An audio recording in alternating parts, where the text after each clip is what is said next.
Mama, magkwento ka naman oh. Wala akong alam sa ganyan. Huwag mong sabihin yun, Mama. Sige na po, Mama. Tama na! Magkwento kayo tungkol sa multo.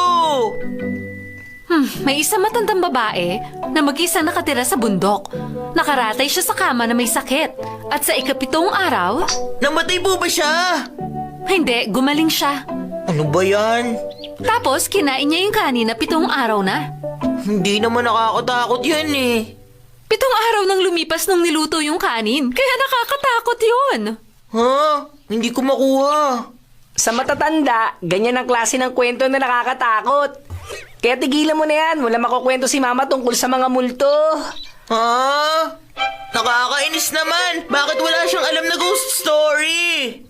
Nobita, bakit ba gusto mo makarinig ng kwento ng multo? Kasi sabi ni Giant magkwekwentuhan daw kami ng nakakatakot mamaya. Gusto kong manginig sila sa takot sa kwento ko. Wala rin akong alam na kwento tungkol sa mga multo eh. Alam ko na! May ipapagamit ako sa'yo! Ghost Lamp! Pag nagkwento ka na nakakatakot sa tabi nito, magiging totoo yung kwento mo. Ha? Kahit nagawa-gawa mo lang yung kwento, pag nagkatotoo yun, magiging nakakatakot. Kung sa bagay. Alam mo na. Galingan mo, kwentuhan mo sila hanggang sa matakot.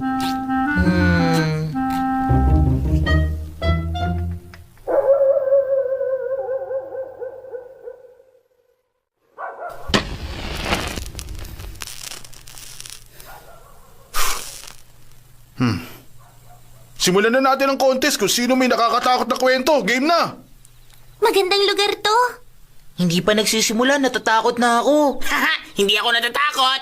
Okay, kung sino ang may pinaka nakakatakot na kwento, siya ang mananalo. Humanda na kayo dahil tatakutin ko kayo. Ako rin kaya. Ako rin. Ayos na. Sige, ako na magsisimula ng kwento.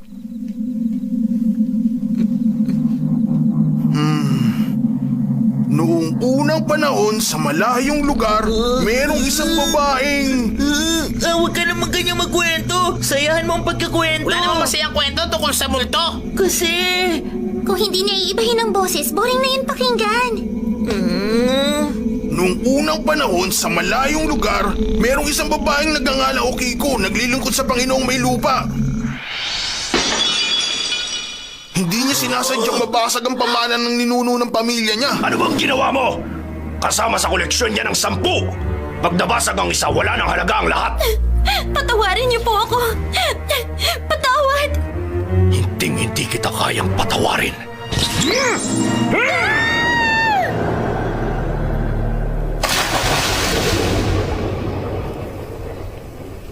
Pinaslang niya si Okiko at itinapon ang katawan niya sa isang balon.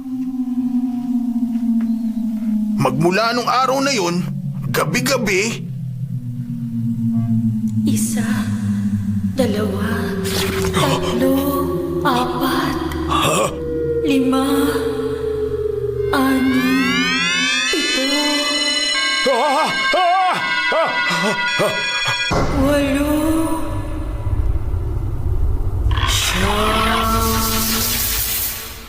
10. May isang nawawala.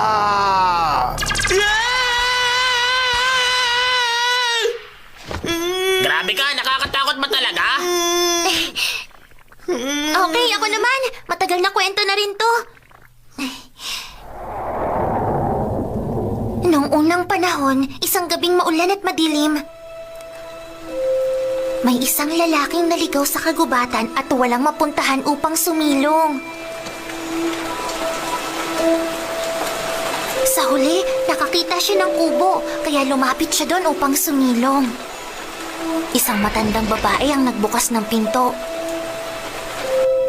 Napakabait niya at pinayagang manatili sa tahanan niya ang isang estranghero.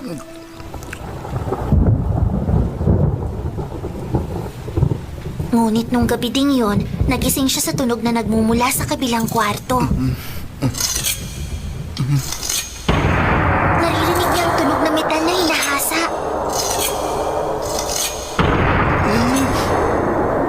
At biglang huminto ang tunog. Nakita niya ang anino na papalapit sa kanya.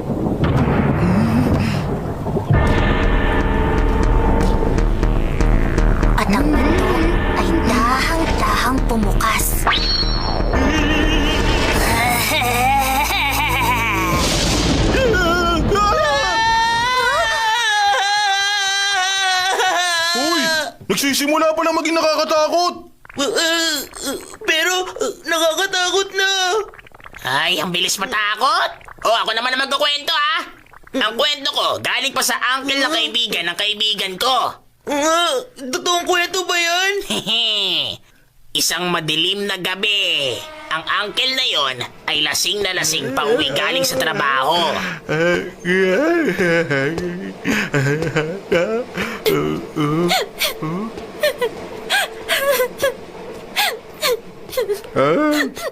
Hoy, miss! Ano nangyari? May pinagdadaanan ka ba? Alam ko na. Siguro may sakit ka, ano?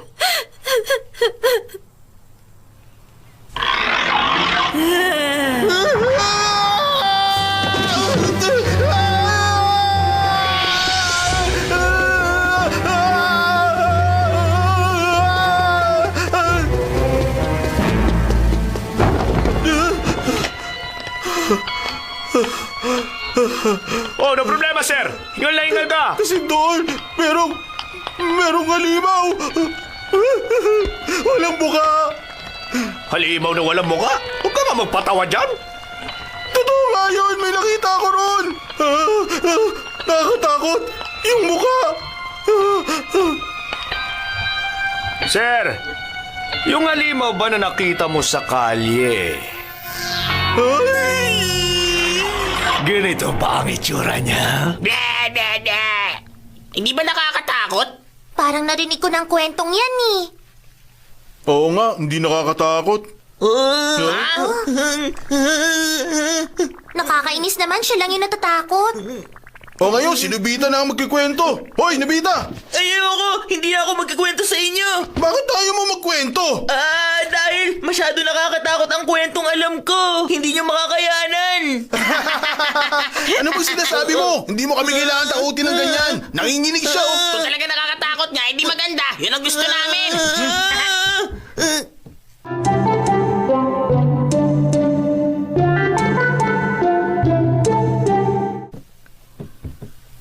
Oo na, magkikwento na ako. Wow! Ayos yan ah! Noong unang panahon... yun pa lang, natatakot na ako Hoy, tuloy mo na yung kwento. Kundi bugbog ka. Seryosohin mo naman. Eto na. Isang araw, may isang napakahalagang pinggan ang nabasag. Ha? Teka, parang ganyan din yung kwento ko ah. May narinig ako nabasag. Hindi ba? Wala nang ibang tao dito sa bahay? Maganda lang. Huwag mong pansinin. Ituloy mo yung kwento. Hindi, wag na lang. Hindi maganda ang pakiramdam ko rito. Hindi pwede. Kwento na. Dali, ituloy mo na yung kwento. At pagsapit ng alas 12, biglang humangin sa bahay at namatay ang kandila.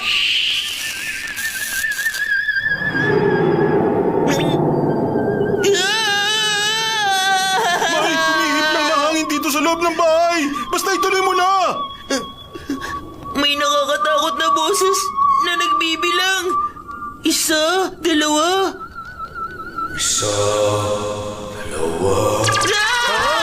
Ano yun? May narinig ako nagbibilang doon. Paano nangyari yon? Imagination mo lang yun. Wala naman kaming narinig. Dali na. Ano susunod na nangyari? 5, 6, 7, 8, 9. Kahit ilang beses ko pang bilangin ito, 9 na Diyos lang ang barya ko. Tapos nadapa pa ako sa kusina, nakabasag ng plato. Hoy, ano? Dali na. Gusto namin marinig hanggang dulo. Pagkatapos may narinig na tunog ng mga yapak ng paa na nagmumula sa pasilyo.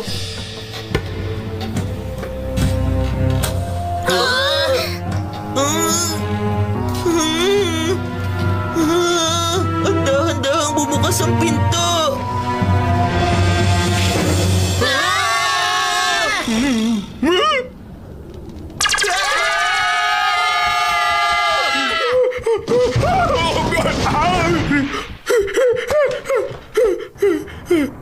Ay, muntik na ako ron ah. Akala ko walang tao, may mga bata pala sa loob. Malas, pumasok ako sa bahay na wala akong mananakaw. Ha? Ay... Huli ka. Sabi sa inyo nakakatakot tong ghost lamp. Sige na, ikaw na ang panalo. Kinabahan kaming lahat. Ang saya-saya ko talaga. Buti naman, ikaw ang nanalo sa kanila. Oo, kung alam ko lang, kinuwento ko sana yung tungkol sa walang muka. Nandito ba yung ghost lamp sa harap? Ah!